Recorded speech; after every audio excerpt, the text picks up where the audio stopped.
Hi, I'm Craig Robinson, and you tuned in to BallerAlert.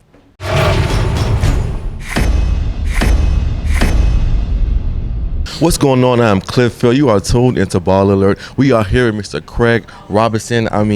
Musician, actor, comedian. How you feeling, man? I'm good, brother. How you? I'm feeling great, man. Listen, we're at the Improv. We're about to hit the stage in less than an hour. You have had an extensive career. Numerous TV shows, numerous movies.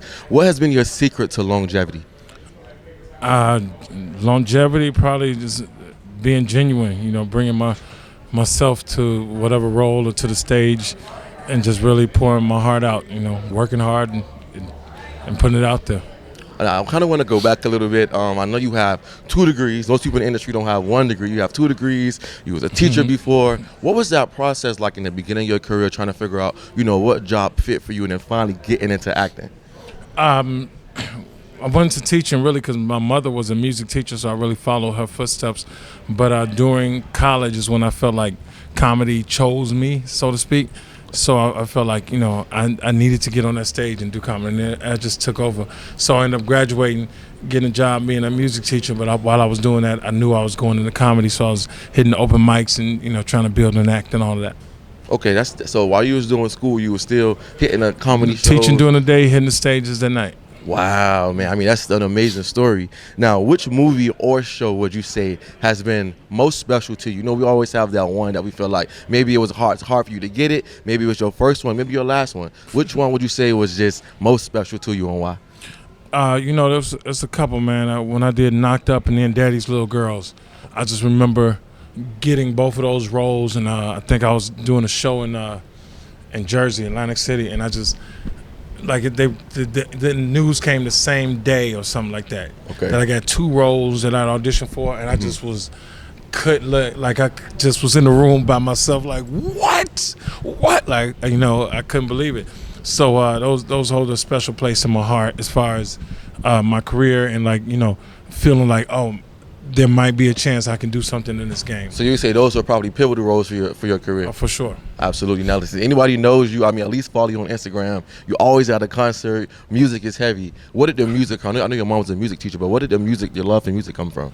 Definitely my mom, my father, my sister, and my brother. The whole family. Our house was like a rehearsal studio with a piano upstairs, downstairs, organs, drums, horn instruments, all kind of stuff. So music was always there. We were in a choir, so it was choir rehearsal and then, performance every Sunday. It was always something to do with music. So music has become my partner, and it's always going to be there. How many instruments can you play? I play piano.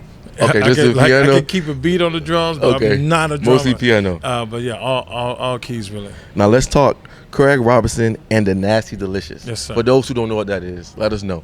Nasty Delicious is my band. Okay. And our next show is May 8th at the Troubadour in Los Angeles for the Netflix is a Joke festival.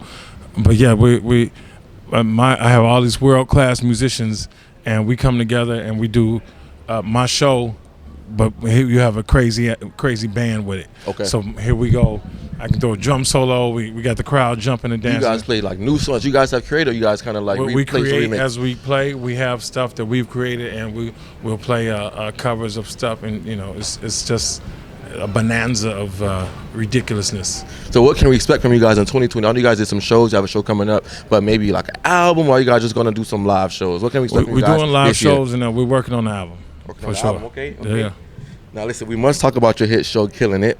You joined forces with your hilarious co-star, Miss Claudia O'Doherty, to hunt and kill and sell pythons, right? That's right. Now this is what I've been curious about. Are you scared of snakes before? Or are you still scared? 'Cause I could not imagine myself playing this role. I was scared of snakes until about 2016. Okay. When Nasty Delicious and we went to Australia, and then we went to this what's it called, sanctuary, an animal sanctuary, and one of my band members they was taking pictures with a snake, and I was gonna pretend like I was gonna touch the snake, but I was in the picture but wasn't touching it. But then I ended up touching the snake, and I'm like being like, oh, it's so, it was so calm, and so it felt nice, and I was like, wow, this is this animal's nice. I've been misled by Indiana Jones in the Bible. So have you kind of gained a love for snakes since doing the show? Oh yeah, for sure. Do you have your own snake? So when it came back around, I was like, yeah, I'll be playing with snakes. I go on talk shows, they have snakes, and I put them around me. Yeah, it's all good. I don't have my own snake, no. Okay, I was gonna say you probably got a pet snake by now. Thinking about it.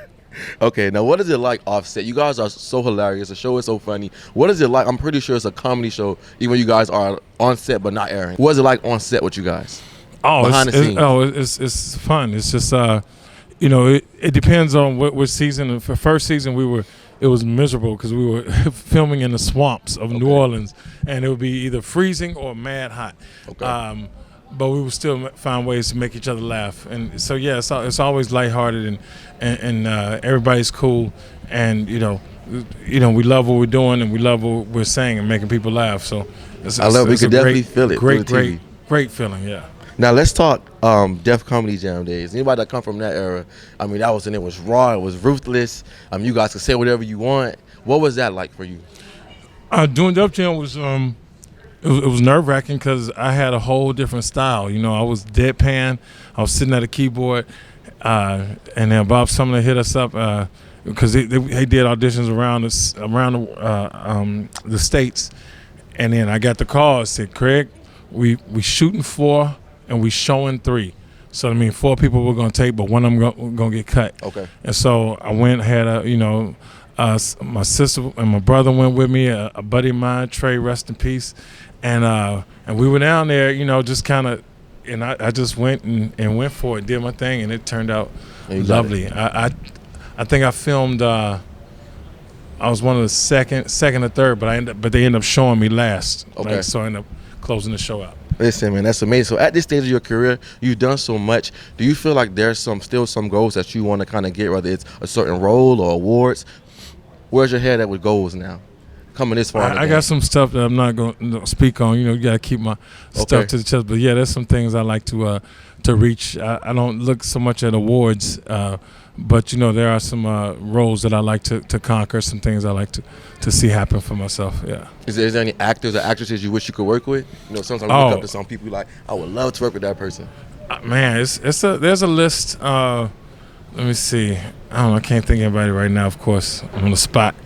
But yeah, I got a hit list. I like to match wits with. Okay. Before we wrap up, we usually play this game called How Black Are You? How black are you? Okay. How black are you? So number 1, when you say you are on the way, are you still getting dressed or are you in the car? Tell the truth. Are you still getting dressed? You still getting dressed. For sure. All right, this is a big one. It was a big argument last week. Are you putting sugar or salt in your grits? In the grits? In the grits. Salt. Salt. Okay, someone said sugar, and I couldn't believe that. No, I'm not. All right. Do you put your leftovers away in Tupperware or do you wrap it in foil? Foil. Okay. So what? We still doing These the foil. easy. All right, the party starts at 3. What time are you getting there? Oh, man, it's 5:30, 6 o'clock, baby. Faster to be late? Yeah. Got to show the fit. All right, now look, when it's time to clean up on the Saturday morning, what songs are you playing? Oh, you got Earth, Wind, and Fire going. You got the old school jams, Curtis Mayfield, Marvin, all of that. Okay. All right, now we're talking black movies now. Boys in the Hood or New Jack City? Ooh. New Jack City. Pick one. New Jack City? Why New Jack City? Man, good. The Nino Brown, man. Yeah, it's just a classic. For sure. All right, when it comes to hot sauce, you doing Tabasco or Crystal? What? Crystal. Crystal? Yes. Okay. What you gonna take, Tabasco? I like a little Tabasco. Oh, no. Gotta be Louisiana. Louisiana hot sauce. Louisiana, that's a good one too. Yeah.